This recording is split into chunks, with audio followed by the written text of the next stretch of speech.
12 ugly habits in old age that make people uncomfortable but no one tells you.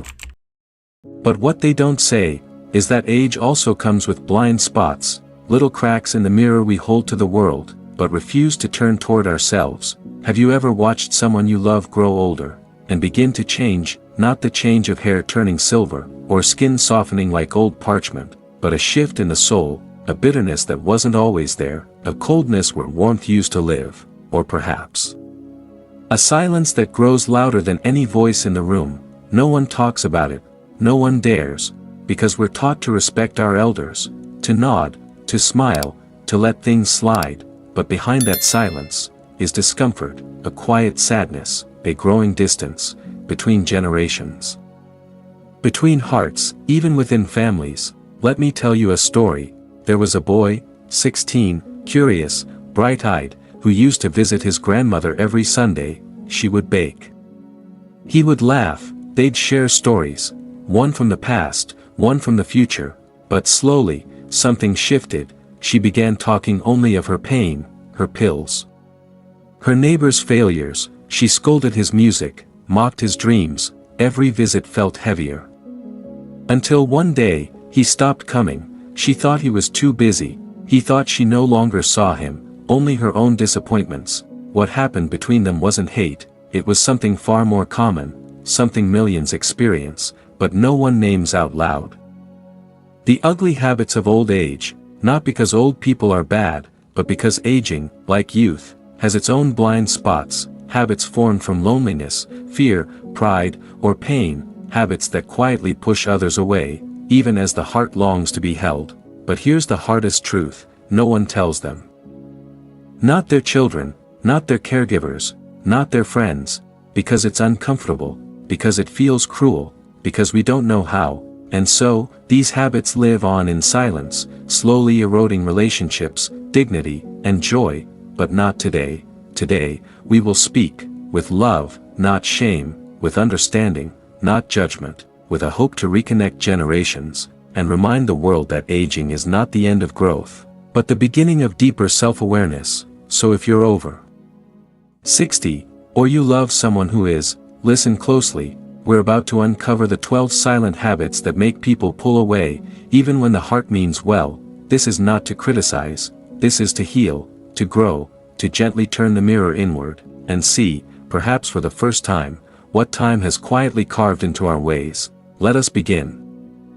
The human body is a magnificent storyteller. It speaks through wrinkles, through posture, through the slow shuffle of tired feet, or the trembling of a hand once steady as stone. But what happens when the body becomes the only thing we talk about, when every conversation begins, and ends, with a symptom, a pill, a diagnosis? It starts small, a mention of back pain at dinner, a quick update about your next doctor's appointment. But slowly, quietly, it becomes a pattern. Every phone call begins with, "Guess what the doctor said this time?" Every family visit turns into a list of what hurts, and somewhere along the way, the person disappears into the patient. Let me tell you about Mr. Halvorsen. He was once a teacher, sharp-witted, poetic, the kind of man who could make Shakespeare feel like a stand-up comedian. But after retirement, after his first heart surgery, his stories changed. He no longer talked about literature, or jazz, or the stars. Instead, he chronicled his body like it was a battlefield. "This pill gave me a rash. That one made me dizzy. My neighbor tried acupuncture. Didn't work." Every sentence a symptom, every moment an update. His grandchildren stopped asking him about school. His wife, once his equal in conversation, began to sit silently at meals. One day, his daughter finally said, gently, "Dad, I miss you. Not just the version of you that hurts."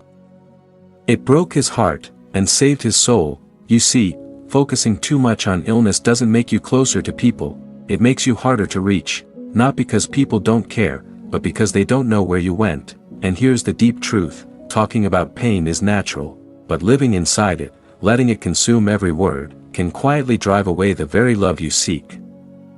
So what can we do? We can remember that we are more than our medical charts, that every pill, every appointment, every bruise, is just a part of us. Not all of us, And we can choose, even in pain, to ask questions, to be curious about others, to share memories that have nothing to do with doctors or discomfort. You are not your symptoms. You are a soul wrapped in a story, and your loved ones, they're still waiting to hear that story. So the next time you speak with someone you love, try this. Instead of beginning with what hurts, start with what made you smile, a memory, a thought, a funny dream. Then, if there's time, yes, share what's going on inside, but lead with your light, not just your wounds, because when your body becomes a megaphone, sometimes the world forgets to hear your heart, and your heart, dear elder, still has so much to say. There's a strange silence that grows between generations, not because there's nothing to say, but because what's said often stings. You kids are soft. Our generation knew real hardship. You don't even know how to work for what you want. Sound familiar? It's not always shouted, sometimes it's whispered at the dinner table, sometimes it's just an eye roll, a sigh, a dismissive look when a grandchild shares a dream, and little by little, those dreams stop being shared. Let me take you into a moment. A young woman, just 24, nervously presents her new art portfolio to her grandfather. She's worked for months. It's not perfect, but it's hers. Her passion. Her heart on paper. He flips through it, silence. Then he says, "You know, in my day we had to work in the fields. We didn't have time to draw pictures." He doesn't mean to wound, he thinks he's being honest, but the look in her eyes says everything. She folds the sketchbook, smiles politely, and never brings it again. Here's the truth most people won't tell you: when elders constantly compare or criticize the younger generation, it builds a wall made of bricks called "You'll Never Understand Me." A wall that blocks love, mentorship, and connection, and worse, sometimes, it's not even about the youth, it's about us, about feeling left behind in a fast-moving world. About watching technology replace tradition, about fearing irrelevance. So we strike back, not with fists, but with words like, "back in my day," or, "that's not real work." But what if I told you, this is not superiority, it's sorrow, disguised. A deep yearning to feel seen, needed, respected, in a world that often forgets the elderly. So we compare, we criticize, we puff up our past like armor, but all the while, we're just asking, do I still matter? And the answer, the beautiful, undeniable answer, is yes, but not because your past was harder, not because you know more, not because you survived things they can't imagine. You matter, because of your heart, your humility in sharing what you've learned, your grace in letting the young stumble, grow, and become, your wisdom in knowing when to speak, and when to listen. If you want to bridge generations, don't stand taller, kneel lower. Ask questions. Praise their effort, not just their results. Tell your stories, but let theirs unfold too, because the next time a young soul comes to you with their fragile hope in hand, you have two choices: you can crush it, with comparison, or you can cradle it, with understanding. Choose well, because that moment, that one conversation, could be what they remember about old age, not a wall, but a bridge. There's a quiet shift that happens in old age, and most people don't talk about it. It doesn't start with a bang, not with a crisis, but with something far subtler. One day, you skip your morning shower. It's just one day, you think. The next week, the comb gathers dust. You start wearing the same sweater a few days in a row, not because you can't change it, but because you don't see the point. Lipstick stays in the drawer, cologne sits untouched. Toenails grow too long, and slowly, quietly, the mirror becomes a stranger. Let me tell you about Ms. Eleanor. She was once the neighborhood's definition of elegance. Scarves matched her shoes. Her silver hair always pinned just right. Even in her 80s, she wore perfume that made you feel like spring had followed her indoors. But after her husband passed, and her children moved away, something faded. No one was coming to visit, no reason to dress up, no one to notice if she didn't brush her teeth, and little by little, she stopped caring. Her neighbors noticed, but no one said anything, because how do you tell someone you love, you don't smell like you used to? How do you say, your shirt has stains, without staining their dignity? Here's the uncomfortable truth: neglecting hygiene isn't always laziness, it's often sadness, loneliness, exhaustion, sometimes, even silent depression. It's the soul whispering.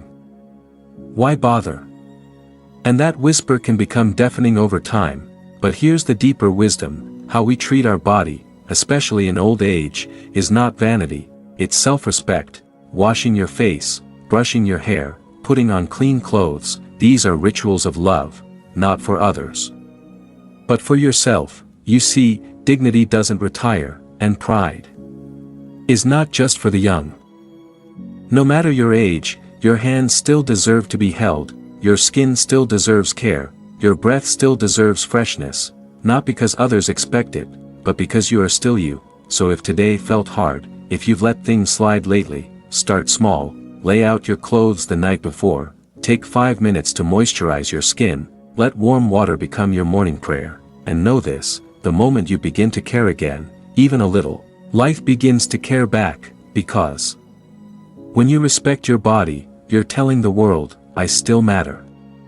And that message, dear elder, echoes louder than any perfume ever could. Have you ever heard these words? I guess I'll just sit here, all alone, like always. Must be nice to be so busy you forget your own mother. Well, I wouldn't know how the kids are doing. They never call.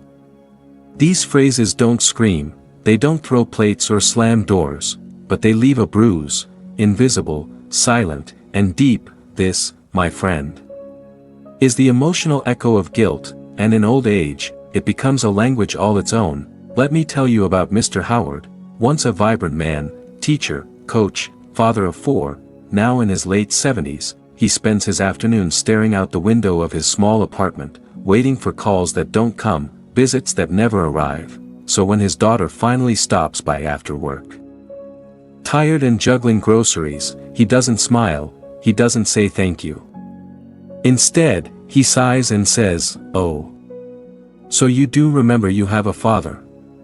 She winces, and though she stays, though she helps him with bills, folds his laundry, her heart is a little more guarded, a little less open next time. You see, what Mr. Howard doesn't realize is this: guilt is not a bridge, it's a wedge, and while it may bring short-term attention, it costs long-term connection.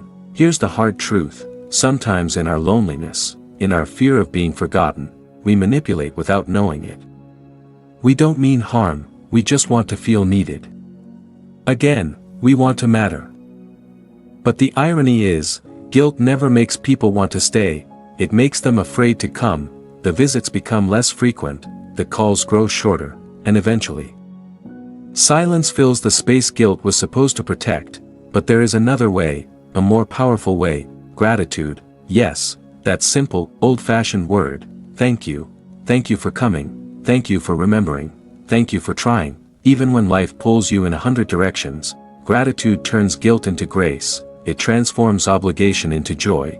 When you stop measuring how much people show up, and start celebrating that they did it all, you invite them into your world with warmth, not weight. And here's a deeper truth still: people remember how you made them feel, not how often you reminded them they weren't enough. So instead of saying, "You never call," try saying, "It means the world to hear your voice." Instead of, "You don't care anymore," try, "I missed you." Because love spoken with guilt sounds like control, but love spoken with gratitude, that sounds like home. There's something tragic about the way we start to look at the world as we age. At first, it's the small things, the things we let slip through our fingers like sand, but slowly, over time, we build a wall around ourselves, a fortress made of complaints, a barrier against the pain of feeling overlooked, underappreciated, neglected. Do you recognize it? That feeling, when every conversation seems to circle back to what's wrong, what's unfair, what you don't have anymore. It doesn't happen overnight, it starts with a sigh: "Well, things aren't like they used to be." And no one seems to care about the elderly these days.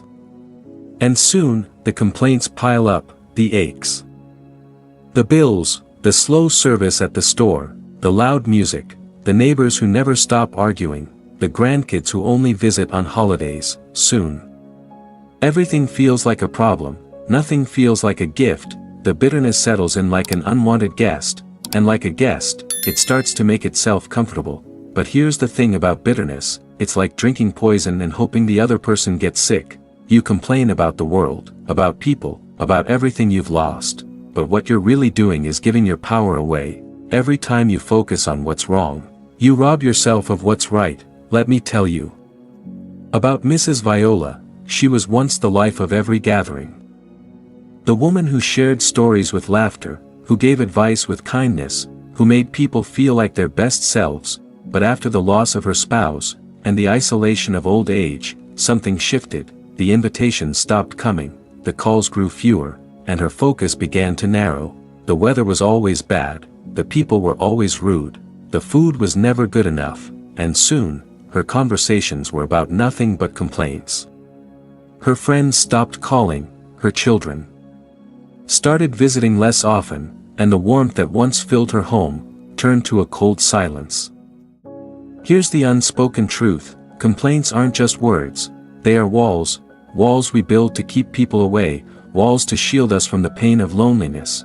But while we think we're protecting ourselves, we're actually pushing away the very things we crave. Now, I'm not saying you have to ignore the hard truths, I'm not saying there aren't moments when frustration is real, but ask yourself this: what happens if you stop holding on to the bitterness? What happens if you let it go? Just for a moment. The world may not change overnight, but you will.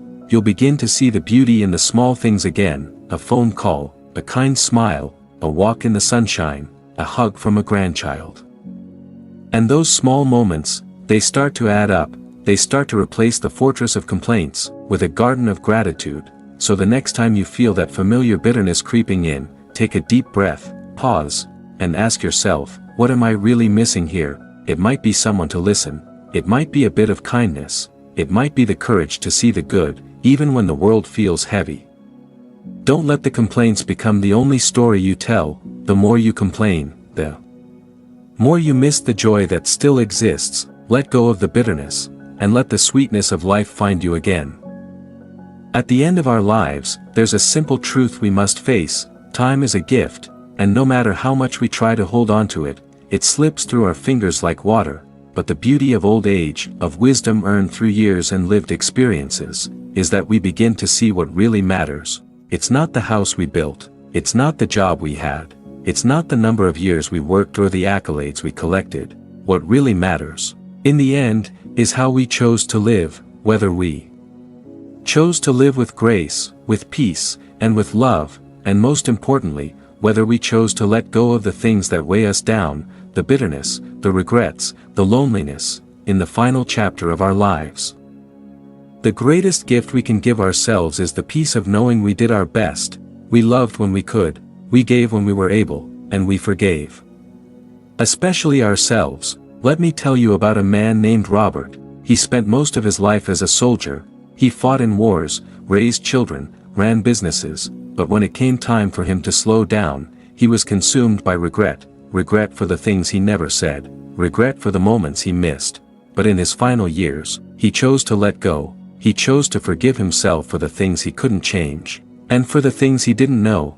And when the end came for Robert, it was not marked by sorrow, it was marked by a deep, quiet peace, a peace that said, I did the best I could, and that is enough. And that, my friends, is what we all hope to have when our time comes. Not regrets, not complaints, but peace. So if you're watching this, I invite you to reflect. What are the burdens you're holding on to? What are the things you haven't forgiven yourself for yet? Release them, let them go, and choose to live the remainder of your days with grace and gratitude. Because when you do, you'll find that peace doesn't just come at the end, it starts now. Right where you are.